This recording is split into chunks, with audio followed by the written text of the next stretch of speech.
Little bit of funky music in the background as we warm up a bit. Apparently this is from Earth Funk. Yeah. Right. Solid. Right. Groovy. Mutants Masterminds Monday. My favorite hour of a Monday. I think ever, really. Yeah, no, I'm looking back on my past and I'm like, there's never been an hour to compete, at least on a Monday. Yeah. Well, yeah, Multiverse May is kind of huge, right, Steve? You were just saying. Yeah, the kids, they love the multiverse. These kids love the multi-V. The Multivivi. Howdy, AJ Real. Hello, Apook. Dominic says, time for some multiversal shenanigan. You know the score. We just need some of that jazz flute. Jazz flute. Claude, good to see you. Multiverse May, indeed. Yep. All the universes containing people named May. Exactly. Yeah, May Parker, May from Turning Red. Right. That's really all the Mays I know. Agent May from Agents of S.H.I.E.L.D. Oh yes. Those are really good. I just don't. I have zero May references. My brain's like Maid Marian, but that's not right. Alex, that's so funny. I was doing the exact same thing. I swear. I was like, a Maid Marian? No. Mayday? No, wait, what? Mayday Parker is a person. Yeah, there we go. That's Yeah. my choice. Fantastic. I did not know that when I said it, but Yeah, she's Spider-Man's alternate future daughter, oh. Yeah. aka Spider-Girl. Claude says Mad Maple. That's good. Mayday Parker. Right. Well, look at this. We've got the gang's all here and the gang's all here. And so why don't we just turn this lounge music down just a little bit before the jazz flute gets out of hand? Let's go ahead and lower the modesty shield and say hello to our, these are three of just my favorite Monday pals. And we do this, every Monday right around this time, right? Give or take a minute. Here they are. Tuesday through Sunday, you won't acknowledge we exist, but on Monday, we're pals. Monday. Sure. Like, don't look at me. Why can't I find you? Where? Oh no, we're traveling to the multiverse. This is This is the universe where we're all disembodied. uh-oh. It's a weird universe. Ta-da! There you are. You exist. Aw. It smells like ozone and French toast. I know. Yeah, it'll be weird for a minute. Because I'm getting like roses and cat pee. That's me. Sorry. you kind of whiff of my apparated self. Apparated, is that a thing? I don't even want to know. Hey everybody, thanks for joining us. Good M&M Monday onto you, Sean Vieira, Claude. We've got TJ Real. We've got Squires here. We just got everybody, a Pook and team. We're talking about alternate universes, and I love this topic. I think it's super fun. I love kind of seeing the way people can kind of reimagine a thing you knew, a space you were familiar with, and kind of give it a twist. And yeah, let's what's kind of the idea behind our discussion today? Well, for spontaneous, completely random reasons that have no basis in pop culture, we've decided May is going to be the month of multiverses.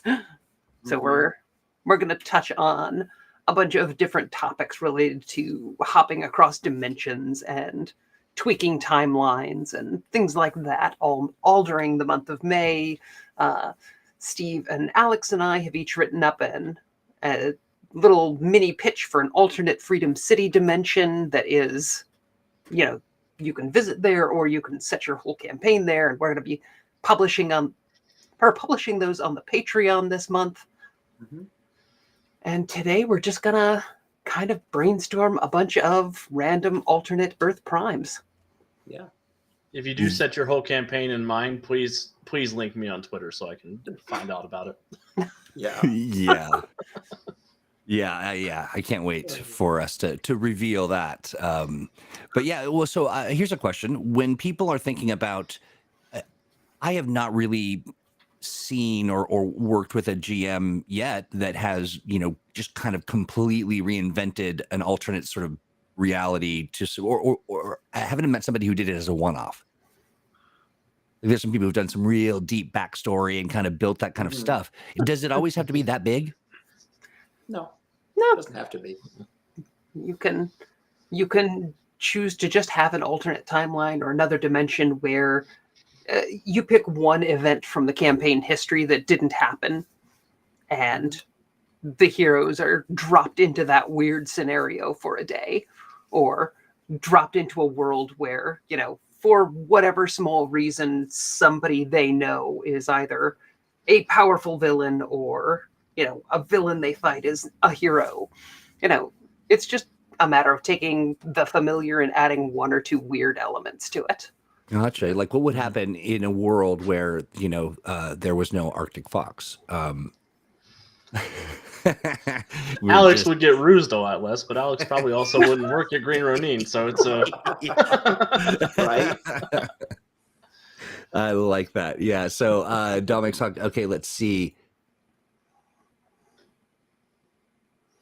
Previously got merged with fun. Oh, and a month long. Yeah, that was a month long campaign. That's great. I love that. Yeah. I just thought if you're looking for a short term travel to another world too, somebody from a dimension could come and try to get your hero team to fight evil versions of yourselves in another dimension because you're the strongest people they could think of to fight them. Right? We have anti-Earth specifically mentioned in Freedom City and in second edition's World of Freedom, where, all the heroes are villains and all the villains are heroes, and it saves the GM a lot of work making stat blocks.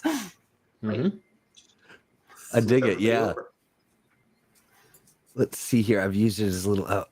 Yeah. See, that's fun. I like this. So, I guess in my mind, I just sort of got stuck in like you'd have to reinvent everything. So I'm reinventing the phone, reinventing. No, the great thing about especially comic book parallel worlds is that they are often shockingly similar and always cast with basically the same actors, in spite of the fact that, it could be an event where, human history has been different for 10,000 years, yet somehow the exact same people still exist and have largely the same addresses and lives. But they have a goatee. Right? Except different hairstyles. Go back in time to, when the great Egyptian dynasties never died out and the New World was conquered by Egypt, and yet Freedom City is in the same place, still called Freedom City, and is more or less the same layout, except now everybody wears, loincloths and... Except everybody's Egyptian and all the buildings have lots of, pyramid designs and things. Yeah. Hieroglyphs. Go ahead. I'm sorry. Oh, was just saying it's Biff Tannen syndrome from Back to the Future. No matter where you go, there they are. There they still are. Suck. Indeed. Apook says, "Tell Crystal I read that new Warriors run." Yes. I never read New Warrior, so I have no idea what Apook's talking about. That would be the scenario where the Sphinx changes history so that ancient Egypt conquers the world, and yet somehow Manhattan is still called Manhattan, and All right. the Avengers are still around, but they're all Egyptian. I like it. So that's funny. I was, Even Thor? No, he's replaced by Horus. I assume Iron Man has become Iron Scarab. But no, he's still called Iron Man, but his armor still has sort of an Egyptian theme. I think they really missed out not going with Iron Scarab. Bronze Man? Right? Right. Oh, I like Claude's suggestion of Dino Hatton, where Bowser rules. Right? It's brilliant. It's a world where dinosaurs never died out, except we've got that for Cerebrus Rex. Mm-hmm. I love Cerebrus Rex so much. You can just do a quick jaunt over to Earth Dinosaur, where Freedom City is still around, but it's called Cretaceous City, and there's Right. a league of dinosaur heroes. All in little cars made out of stone and Mhm. Wilma. Freedom Theropods. Right. Okay, now this is interesting. This is interesting. So, Sean's speaking about, finding it easier just to write his own world and do it from scratch than try to, do, anything else. Or, yeah, I mean, to me, I feel like that is, it kind of depends on your sort of comfort level, like how deep you want to get into things. And yeah, I like that. Yeah, the hard Gene, part you have with alternate worlds is the so what's different question. Mhm. And if it's just a short adventure, it's easy to just highlight the things that are the key things. But if you're doing a long-term alternate version of something, you get into a lot of, well, is this different? Is this different? How about this? Is this different? you know not too different here. Gene, I love your suggestion. Gene's kind of going through a list in the chat, and if you're watching this on demand, make sure that you check out the chat on our YouTube channel. And hey, while we're hanging out here, this just reminds me, it's such a weird YouTube thing that we have to say, hey, don't forget to subscribe. So do me a favor and as they say, tickle the bell, and you'll get all of the notifications when we do our fun stream stuff, but it also helps us out in the analytics department. So do that thing. If you're over on Twitch, do that. On Facebook, make sure that you are a fan of the page and all of that good stuff. It helps us out, and then we can bug you when we do new things. Oh, let's see here. Gene's love to see a book on alternate Earths. you don't say. Well, as chance would have it, we have a book on alternate Earths for 2nd edition, which you can purchase for a PDF of still, which has, our first look at cyber Freedom City. What do we call it? Freedom City 2020. Yeah, it's like Freedom Beyond. Freedom Beyond. Yeah, I think it is Freedom Beyond. That sounds right. Stan, if you subscribe in all 3 places, you get you've unlocked a magic thing that you can only find out if you do it. Yeah, and Annie Earth, which is Earth as animal cartoons. So inspired by Captain Carrot and the Zoo Crew, I assume. I mean, 2nd edition was before my time, so I'm guessing. Now, who is Captain Carrot and the Zoo Crew? Is that some childhood I missed out on or something? It was a weird kids comic that DC did back in the 80s. 80s and early 90s, yeah. Yeah, where instead of the Freedom League, they had Captain Carrot and the Zoo Crew, who were Amazing Zoo Crew. kind of funny animal superheroes. Yep. Gotcha. I like the tension that they play there between carrot and animal. Dangerous mix. Captain Carrot isn't a carrot. He's a rabbit who eats magic carrots. I see. All right. Well, that changes things dramatically. We were not to be confused with the comic book character Flaming Carrot. Oh, was actually a carrot. No, he wasn't a carrot. He just wore a carrot mask. That's true. I see. And had all of the powers of a carrot. Right. All the powers of a carrot. So just sort of intensely orange. Yeah. Yeah. Yeah. With the excellent crunch. night vision. Nice. Excellent. Was Bowman Bo Mantis shrimp in that universe? I hope so. Actually, I don't know. That's a good question. Looking up the goofy names would probably be a great idea for us. Sure. Okay. So we've got Bo Moose. Bo Moose, yes. Bunny Liberty. Feels a little phoned in. Captain Thundercat. Dr. Metropomouse. Oh, dear. Beetleus. Johnny Rabbit. Some of these feel a little... I mean, these are not the best animal pun names. I'm sorry. I'm so It could sorry. be better, frankly. Well, CR instead of the bar siren. we raise the bar on that kind of stuff on this program. Yeah, we must have. Yeah. Was this John? What the heck, could do it. John? You could do a better version of that. I know you knew Owen at the time. I can't believe you didn't get Owen to write some better puns for you. Mm. Owen is the master of puns. I just deep deep puns, and you're like, oh, you're just knee deep in it. And you're like, what is this? And oh, it's a pun. I wonder if Owen was working for Wizards then. Might have been why. Ah, Yeah, he was only allowed to pun for D&D back then. Right. It's true. would the Raven be the human? Oops, I just jumped over here. Avoiding pun names based on friends. Oh, sure, solid advice. But yeah. I mean, all you really need to do is figure out what one or two. If you're doing a one-off to a new dimension, you just need to figure out what the problem is that you want the heroes to solve or engage with. So Right. it could be something where they know a certain villain is going to come up in the campaign later. Like they know Omega is coming. So you hop them over to a dimension where Omega has conquered it and destroyed everything. And it's ruled by, his annihilists and, patrolled by his, what did we call Omega drones. Mega drones. Thank you. So, you have them survive in that horrible setting and see what the stakes are going to be. If they lose, this is what the world is going to be.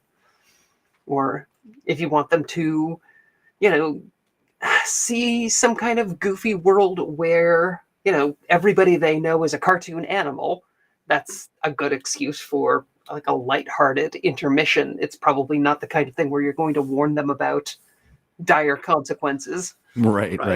Maybe the Cartoon dire violence. consequences of like not spaying or neutering. Right. I like that. Yeah, and I do, Gene in chat is sharing a lot of great ideas of just the tweaking just one fateful, one fatal thing, and we're all not here. One fateful shift in the timeline that sort of makes things dramatically different. The U.S. stays UK colony one that strikes me as kind of. I mean, it's interesting only, and I just wonder how much more boring we would be. Right. I mean, you could still do things like, that would be a great place to tell stories about, fomenting revolution and rah democracy and things like that. Although, if the US stayed a UK colony, it probably would have ended up kind of like Canada is now, where we still have the Queen on the money, and then we're super polite. Depends on how politely the British Empire finally sort of started to crumble. Right. If they never crumbled, then sure, you could absolutely do a fun adventure or two about, assisting a rebellion against, call it the Union Jack League, but the Freedom League with British themes, working for the crown, trying to put down rebellions. Pip, old bean. That's my British accent. Yeah, Crystal, I'm just thinking about the characters living through the traumatic event. We did that in Netherwar with our Centuria variant who came over. She survived. Well, she was the sole survivor of a Netherwar that went Una's way. And she had a skill called Expertise Netherwar that was sort of like, this happened, and this is how it's going to happen. I'll roll and see what happens. Right. I really loved the sort of emotional texture that added to the group dynamic. It was really fun to watch, Alex. That was those moments, especially when you're streaming, to be able to give your players hooks into the emotional depth of a situation and what it all means. They really gravitated to that. That was great. That's all their fault. I just get to watch them be awesome. Yeah. Still, it is a great tool to give a character that kind of particular insight into the campaign as far as it goes. Yeah, it strikes me as a really interesting way of handling precognition, basically. Yep. I do like this idea too, just sort of taking the whole hero thing and turning it on its head. Well, especially if your notion is that there aren't any superhumans, but there is like Iron Man, like technology, like characters can have all kinds of weird gadgets that give them powers. It's just nobody has any innate powers. Yeah, so you could still have heroes like Star Knight or Bowman. Right. Interesting. Raven, for that matter. Yeah, Raven. Now, Sean shares a notion about a book, The Two Georgias, and it's brilliant, about the U.S. staying with the U.K. Outside of that, Richard Dreyfuss contributed or was an author on it, which is interesting. That is, what sort of media or books or things do you lean into when resources that kind of inspire you in that regard? I mean, Justice League Unlimited. Yeah. I mean, the comics are a great place to draw from when it comes to alternate Earths. There have been a whole lot of them.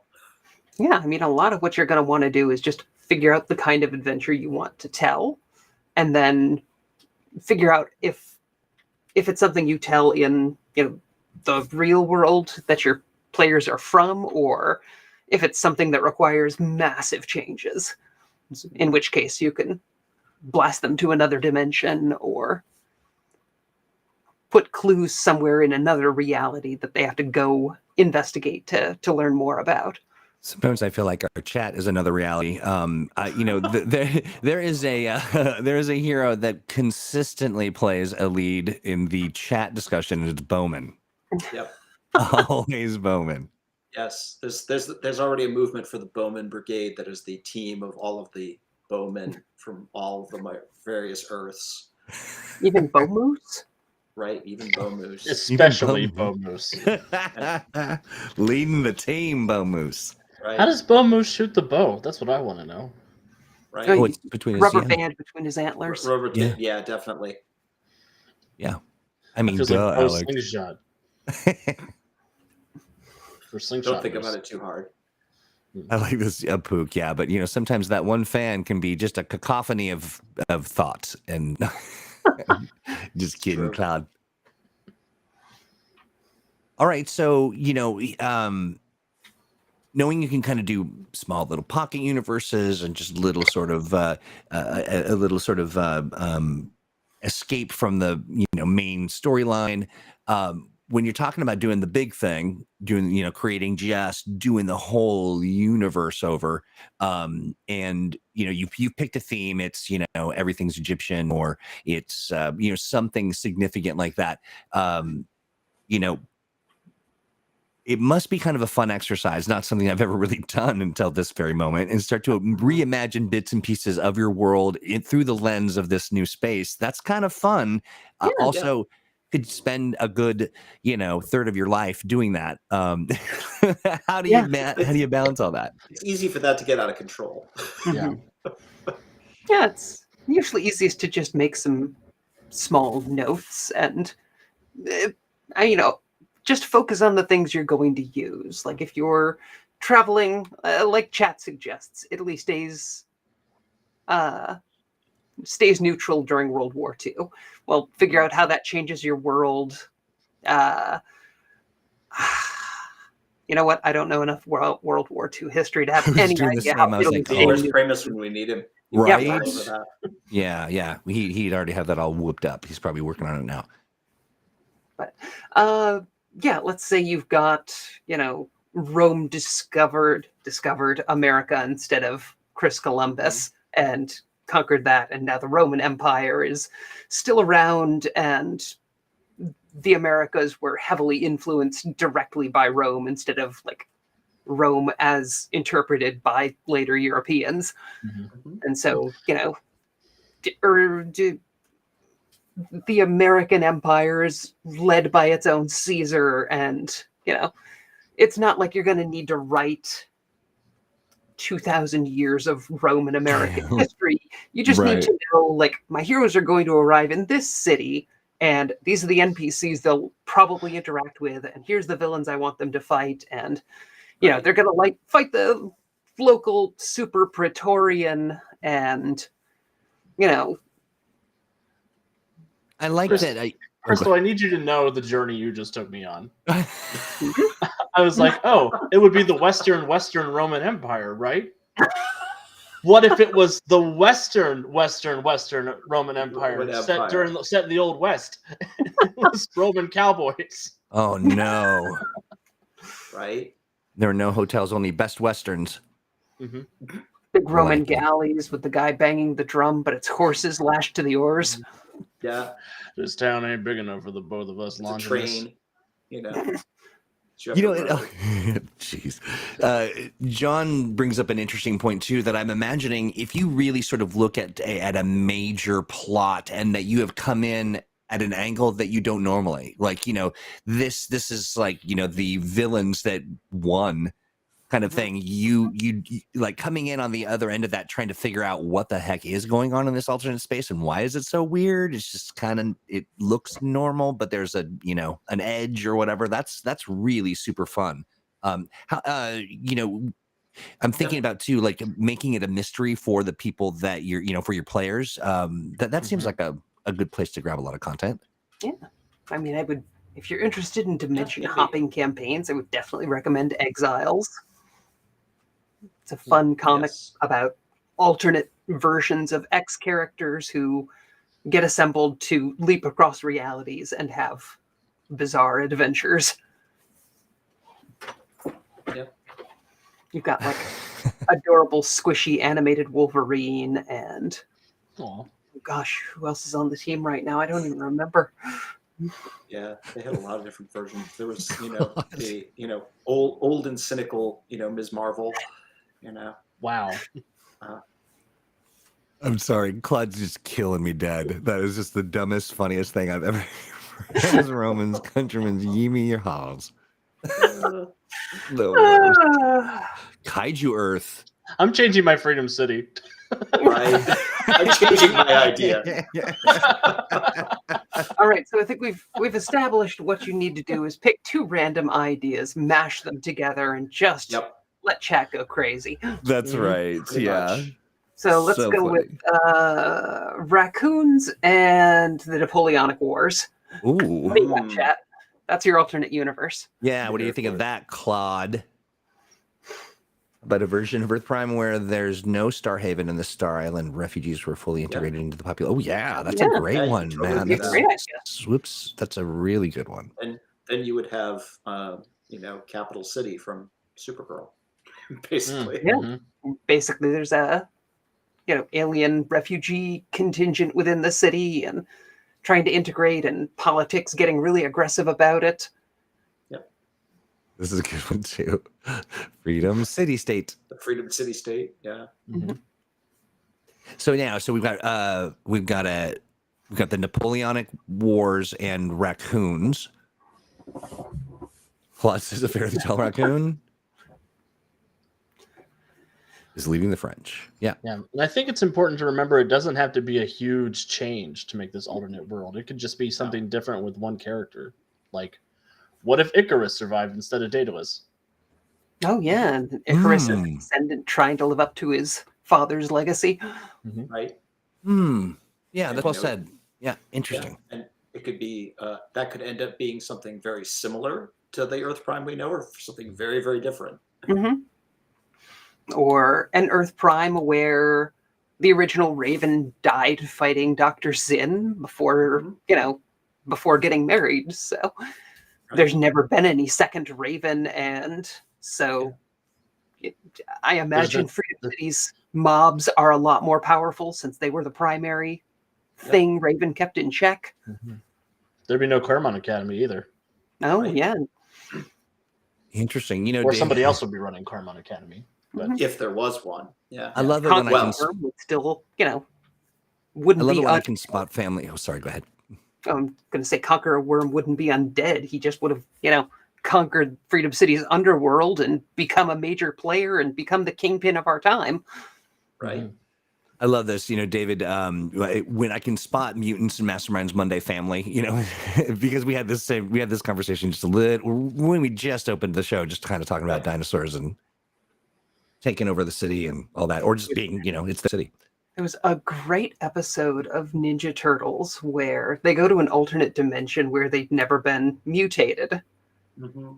And the Shredder conquered the whole world. The Shredder, used Dimension X technology, and Krang went back to Dimension X and became a warlord. And so Earth was like a vassal state. And when they finally tracked down the Shredder, he's like, please undo all of this because I don't want to be in charge of the world. Everything's broken and it's boring. I'm really bad at this. It's like the twist from Emperor Doom, where Dr. Doom finally conquers the world and decides that it's just way too much trouble ruling the world. Mm-hmm. Of course, there is just, funnily enough, it's a world where raccoons dominate the world with the very Napoleonic vibe. Yeah. What a world. Right? Gamma World was always about the Napoleonic bears, not the Napoleonic raccoons, but I can see the similarity. Better dancers. Yeah, but yeah, really it just takes picking one or two diversion points and figuring out how things change. Like, what if a major villain like Mastermind was actually a pretty decent person trying to save the world? And, working behind the scenes as, like, secretly he's the city's mayor and he's cleaned up crime and he's using his mind control to put, like, all the villains towards productive uses. And maybe it's a little creepy, but it's a very different take on the world. Mm-hmm. Right? And imagine, that the immortal Mastermind is, using all of his powers and technology to save and improve the world. And Daedalus has been fighting him for thousands of years because, Daedalus believes that people can't be trusted with technology that's too advanced for them. Mm. And, so in Mastermind's, perfect utopia, Daedalus is an outlaw and a terrorist. To be fair, Daedalus, when he had the technology he shouldn't have had, he got his son killed. So, like, well, yeah, he's got good reason to be a little mistrustful of, handing toys to people. Yeah, but how much of that was because, he was an overbearing dad who didn't trust his kids? Mm-hmm. So, do we know who Max Mars is? Yes. Yeah, he's from Emerald City. Max Mars was still a manipulative villain a la David Xanatos from Gargoyles. Yeah. Xanatos was the big bad in Gargoyles, or big antagonist. Mm-hmm. Yeah. Evil Riker. Yeah, evil Commander Yes. Riker. I see. Yeah. And now I'm going to always picture Max Mars being voiced by, Commander Riker. You weren't already? I was already. Now I am.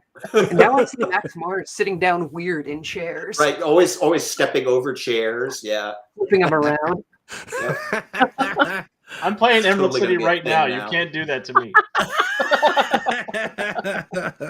Playing trombone when he's in the office. Okay. alone. Yeah.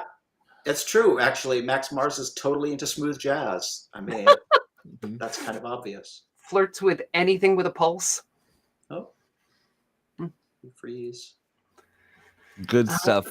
Yeah, but some of my favorite takes are like change what everybody's power source is. So you have a dimension where everybody's powers are magic based, or everybody's powers have to be technology based, or everybody's a mutant, or everybody's an alien. Mm-hmm. I like that. Yeah. A world where one minor part of history's changed, or a world where one of your player characters never existed, so something they did earlier in the campaign went horribly wrong. Like a villain they were supposed to stop, and their very first adventure succeeded, and now the campaign world is radically different because of that one moment. Ooh, that's fun. Yeah, I love that. And also, I just want to say, Bodhi, I see you. I see you. I see you. Yeah, that's great. I love that. We call Daedalus Daedalus for a reason. Crystal, I was just thinking to the we'll get him back with you. Sorry, I should have made the Daedalus comment. But to the point about how much world building goes into it, you can recruit your players to help, especially if you say, this is what I want to happen, or this is the world we're staying in. What are your ideas? And just start throwing stuff over onto them, and they're happy to get engaged with that. Especially if you're changing their player characters or changing the origin of all powers. Oh, yeah. That is fun. the other fun thing is whether or not the players are playing their characters visiting an alternate reality, or they're playing alternate versions of their characters as well, in addition to the rest of the world being different. Yeah. Can also be fun to have like a few very specific relatable villains end up be heroes and vice versa. Heroes whose lives could have gone completely off the rails, did and become villains. Yep. So or a Flashpoint situation where one PC is from the old world and all the other ones are in this new reality with new versions of themselves. Yeah. I thought we agreed never to discuss Flashpoint. Did we so much agree to that, or was that just sort of decided? It was put in the employee handbook as a fireable offense. Oh no! Yeah. All right, get the organ harvester. No, we're not ready. I'm still growing them. Fine, we're only going to take your organs. Oh, okay, fair. Right, we'll be I'm not using fine. them I'll anyway. barely feel a thing. Right. Oh, John brings this up, which is kind of an interesting notion of the conflicts or things that happen and have them happen just a little differently. This kind of, a half win as opposed to a complete, victory, and what that happened, what gets kind of unleashed on the world as a result. That's really fun. Mm-hmm. Man, it says, don't you mean the embalmer? In Does what that mean something? context? Because of my organs? Yeah. Oh, No, they're no use to us if they're embalmed. no. Oh yeah, no, they need to be fresh. Yeah. I want this on a t-shirt. I will give them to Right. you raw and wriggling, Gollum Ew. style. Okay, wait a minute. Did we do a DNA test? We're not going to deal with those alien organs again. I'll never tell. So Sean, you said this. Sean said the sliding door of superheroes universes. I'm interested in what you mean by that. Let's see. Sorry, I'm trying to get David's comment up. Yeah. Oh, there's a fun one. Oh, yeah. It's kind of like Ms. Marvel. Ms. Marvel's superpowers to borrow mass from her future self, Right. or shed her existing mass to other versions of herself. So yeah. when she's outside reality, she doesn't have her shape-shifting or growth powers. Oh no. Nice. Yeah. It would be fun to have a duplicator who can summon versions of themselves that aren't identical because they're from slightly different parallel universes. Interesting. That could be problematic. It'd be fun to power stunt and try to get a specific one. I need a dinosaur me. Right? I need the me who actually paid attention in math class. Exactly. I love that. Yeah, a lot of fans of gargoyles. I watched Yeah. I watched a little bit of it, but not a whole bunch. But that has been a thread through just the entire Mutants and Masterminds Monday kind of discussion. It is basically pure bisexual propaganda. That's what I hear. You're not wrong. I was like, oof, Keith David. Keith David gave little baby Crystal feelings. So, this is interesting too. That I'm not familiar with this particular. Oh yeah, flashback. Yeah, that's Those duplicates from the future. And just contending with the notion that you killed yourself, and that could happen to you. That's something. Yeah. Oh no, Dominic! How dare you unleash this on the world of creative thinking people? Oh, Earth mime. That's the world where everybody's a mime. I'm already exhausted. Back when, I think it was first edition when we introduced the Earth Ape and the Primate Patrol. Yep. We actually took time and solicited suggestions from the players for additional members of the Primate Patrol, so that we all had some stake in who they were as a group, and it hurt that much more when they betrayed us. Right.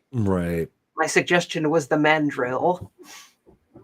He had drill powers. Of course. I was just going to say. Yeah, That yeah. he only used on humans.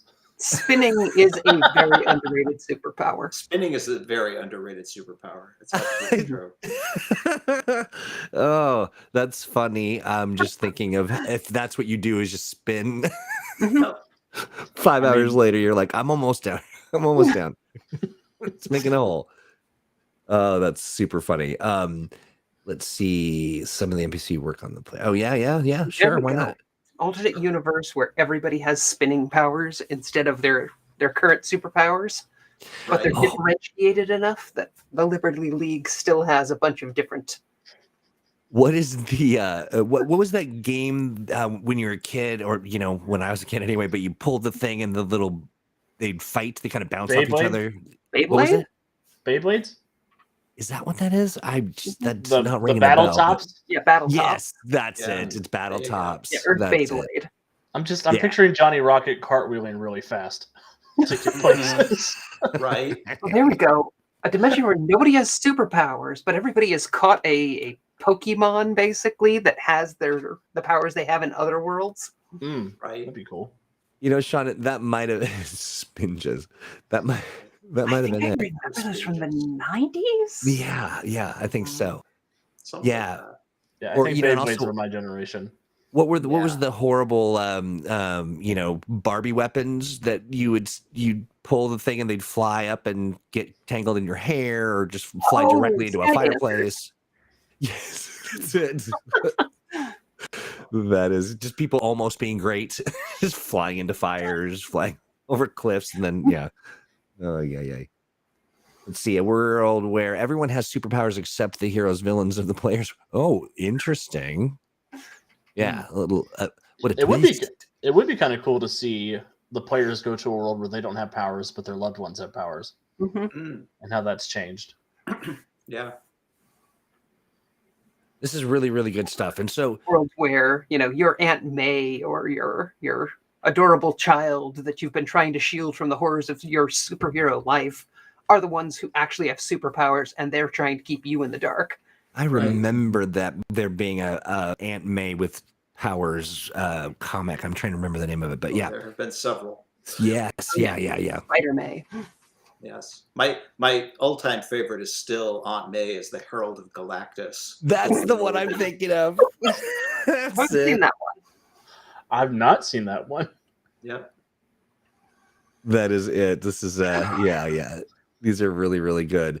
Okay, so we have discovered that there is no exhausting the amount or the number and the creativity of folks who are fans of comic book superheroes and the many multitudes of the multiverses, if you will, that can Well, come of it. that's a good point, Troy. One of the things that we didn't really talk about is the unspoken assumption that every Mutants and Masterminds campaign is its own alternate reality. And that one of the great things about the multiverse from the point of view of a superhero role-playing game is that everyone's game is its own part of this infinite M&M multiverse, and that you can always just basically borrow stuff from every campaign you think is cool. If you watched Alex's Nether War campaign and you think it's awesome and you want to borrow you hate characters your from it, players. either versions of them exist in your universe or you have actual ones from that universe come to yours.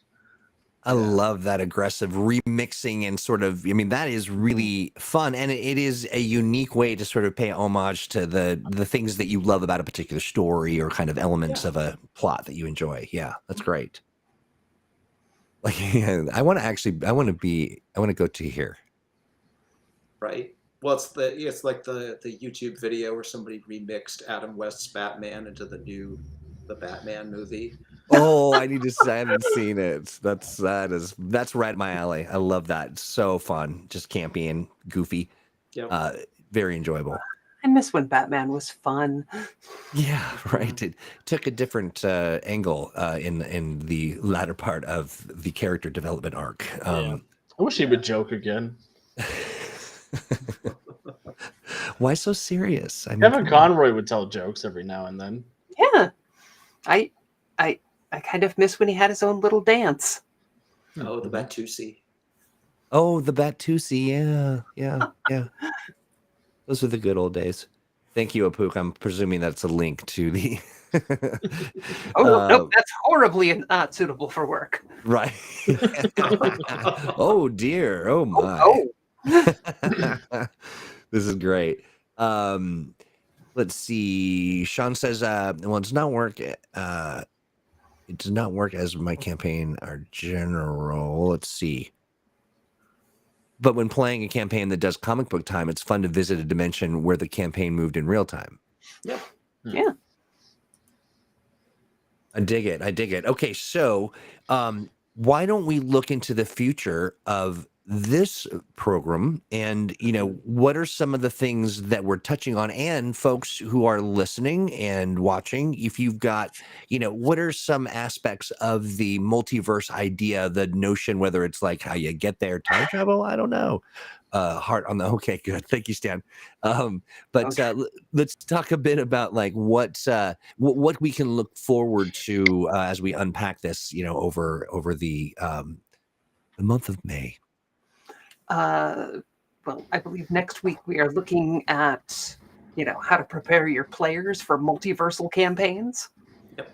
Indeed. And after that, was it the idea of, how you GM them for multiverse or dimension hopping games, or? I think we were talking about what if style stories Oh, that's and right. adventures. Mm-hmm. Love that. We had to dig up specific examples from Freedom City, like what if Foreshadow never got his powers, or what if Lady Tarot was a hero, or Right. What if Centurion was alive? Foreshadow based. We don't do enough to talk about Foreshadow on this campaign. That's true. We don't do enough with Foreshadow. What if Agreed. Foreshadow was a crime lord? Mm. He'd be really good at it. Crime lord who Right. could predict the future? Yikes. I was going to say, imagine a master villain who knows everything that's going to happen.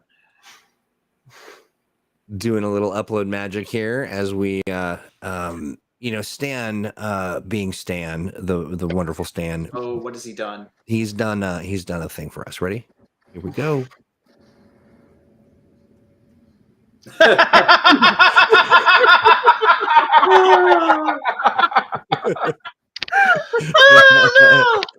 This is good stuff.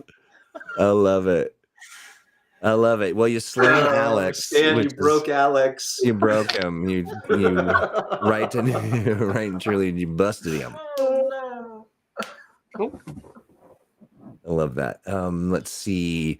Yeah. So we're talking dimensional stuff. We're talking we've got lots of good things.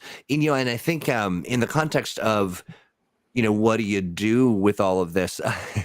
Stan, anything that you do is certainly welcome. But I know sometimes we are just so witty that it's either it makes it. We are full of wit. It's true. Just full wit. But the other thing is that we also drive T-shirt makers crazy too, because we just come up with such great slogans. Like we would be millionaires right now if we went into the T-shirt business. We should get like a store and sell stuff. Yeah.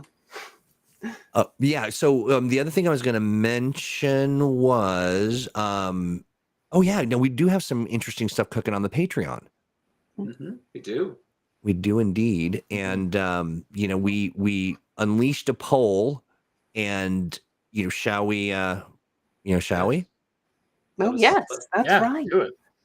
Yeah, we're looking at what do we convert next for the Patreon, and we're looking at two classic supplements. We're thinking of Paragons, which was the old second edition supplement that is sort of what if superpowers only just emerged in the last few years, and it's sort of got a cinematic universe quality to it, a little more down to earth and realistic than the big wham boom comic book style setting that Freedom City is. And then the other option is the first edition supplement Crooks, which describes the metaphor universe and a whole bunch of unique villains that haven't really popped up in Mutants and Masterminds 3rd edition so far. Right. You know, I Except want for to. Chimera's gross ass. Yes, except for Yes, Chimera's gross except for ass. Chimera and his ability to vomit things. Which Alex was doing the conversion sets and was like, is that really his power? I love it. You know, I've done a lot of bad things to my players, but I've never thrown up on them. It's nice to know that you've expanded your It would make me repertoire. feel better if we describe it as spitting.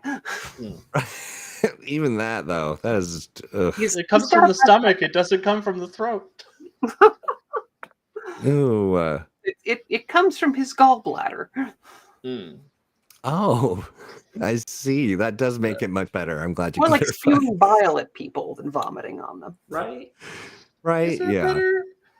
So I mean, Troy, you know. Troy, how long is our poll running for? Is it concluded yet? You know, I'm glad you mentioned it because I'm looking at this and I gotta say, and AJ, I apologize in advance, my friend. I know that you were particularly keen to have the for us to go with Paragons, but you know, this is kind of a blowout. Oh dear. my! Wow.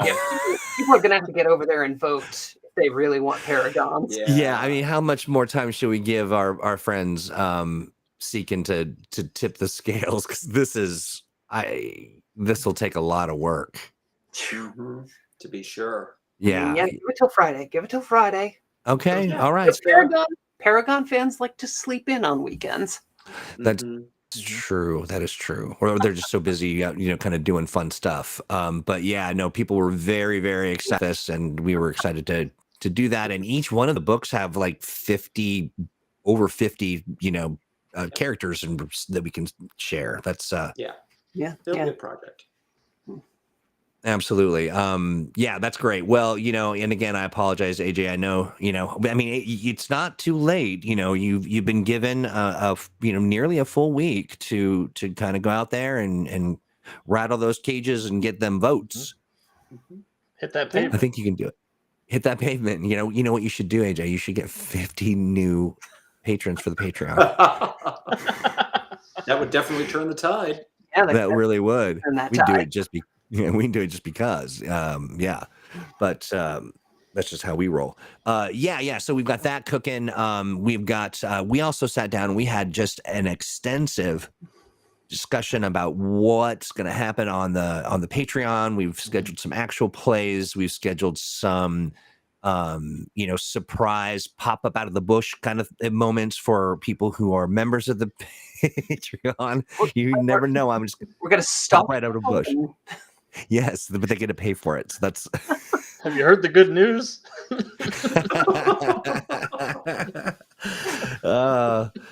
yes, indeed. Yeah, I know we got some great stuff planned there. Particularly, I just have really enjoyed the actual plays and seeing how each one of you have your own very fun, very engaging, but very unique sort of approach to kind of walking people through a story. It's just really great. I mean, it's been a true joy, and I know that the patrons feel the same because they still tell all the jokes and all the moments that happen. And if you are wondering what we're talking about, you will find the actual plays on our YouTube. And we will, you'll check those out. They're just a blast. And if you want to get a piece of the Patreon, you want to go to patreon.com/mutants and masterminds. And you know, as you're listening to these, or you're kind of going about your day, you know, maybe you've got it playing in the background, or you've come across it, you know, after watching all of our other shows, you're just like, I can't get enough. These people are amazing. You know, you can send a note to let's play at greenronin.com with any thoughts, ideas, topics you want us to cover. Maybe you want some advice in life and love, you know. No one's taken me up on that yet, strangely enough. All these many years. Well, I'm going to need to look at a calendar and figure out how long we've been doing this. But the other thing too is if you, let's say you got a complaint or a concern or constructive criticism, send that note to please don't at greenronin.com and just be patient. You may get sort of, we like to fake people out with like a bounce message that says this email address doesn't exist, but that's just it's all for show. Right. Mm-hmm. I think you may be deceiving our fans. Yes. I'd love you to send it all to Troy at. Right. Yeah, exactly. Send them on over. Troy, you know what I love really, about today's conversation? Yeah. Nobody guessed any of the alternate universes we're doing. They didn't. That's true. They didn't even come close. No. That's great. Although now I'm trying to imagine who's on the Bowman Brigade. I know, right? And Everybody. Bowmoose and Bowman and Ultimate Bowman and Bowman Noir and Mhm. Crossbowman. Girl. Yes. Oh, girl. Yeah. Yeah, I'm trying. Jeez, fan service of one. I love it. Well, hey, as we're kind of closing out the program again, I want to thank chat for diving in and doing the thing that you do, being entertaining and fun and engaging. We really do appreciate it. And of course, Crystal, Alex, Steve, another wonderful hour near done. Before we go, though, let's start with Alex. What have you got cooking? What do you want people to know? Well, tonight we are back at Starhaven dealing with the terrifying ramifications of the mirror zone in the untamed part of the settlement. So we're having a lot of fun there. And in June, I will be running some Masterminds at Origins here in Columbus. So please come sign up. I'm running some Freedom City stuff, some Guardians of the Galaxy stuff, some Brendan Fraser mummy stuff, and some Star Wars stuff, all with Eminem. Wow. You got a lot of stuff going up in that big noggin of yours. It's always noisy. Yeah. A little look behind the curtain real quick. We're putting the finishing touches on a private game that we're playing. I'm looking forward to that. That's fun stuff. Yeah, I get to run a Mutants and Masterminds game for Steve and Crystal and Troy and Chris Pramus and Owen Casey Stevens. And I am ironically playing a magical version of Bowman. Right. Yeah, y'all have no idea how much bandwidth this game is taking up on our company Slack. Like, Alex, yeah, you kind of came up at the perfect time because it just really hit a nerve. Everybody's just like, and this. Good times. I'm a robot. Let me tell you about my character. Hey, I love it. Steve, what have you got cooking? So I am working on the live play for our patrons for this month. And unsurprisingly, it is multiverse themed. So how multiverse themed, you ask? You'll see. Nice. I love it. That's looking forward to that. And we'll have dates up on the over on the Patreon here shortly. Like I said, we got the whole summer's planned. And Crystal, what have you got cooking? I'm trying to keep the nefarious Dr. Corgi over here from screaming into the microphone. The eternal work is never done. Yeah. A truly heroic effort. Still taking away with the layout for Starhaven, and after that we're going into some other books that we need to announce in the near future, and it's all very exciting. Yeah. I love it. Lots of fun stuff planned. Lots of great things going on. If you've got something great planned or you're doing a stream, don't forget to send us a note. We love watching and we love to support streamers with a bunch of great stuff and, access to all the goodies. And so do send a note to let's play at greenronin.com. In the meantime, have a great rest of your week. Come back and see us on Thursday for Thursdage with Owen Casey Stevens. And on Friday, I almost forgot, it is our final finale and finish over done stream for Beyond the Ring. Yeah. Yes. Yeah, Ian Lemke is going to be GMing that finale event. We've got our Abraxas Precipice and Fresh Out the Box cast, and it's going to be I love it. And basically you can check out the first 2. It's really more like 5 because we took over a couple Thursdays to create the star system, work on all that other good stuff. It is a ton of fun. Check it out. And also don't forget to stop by the store and pick up the pre-order copy of Beyond the Ring, because you get the PDF for $5. Sweet. That won't be forever. So get to it. All right, friends, with that, have a great rest of your week, and we will see you very soon. Bye-bye. Bye, everybody.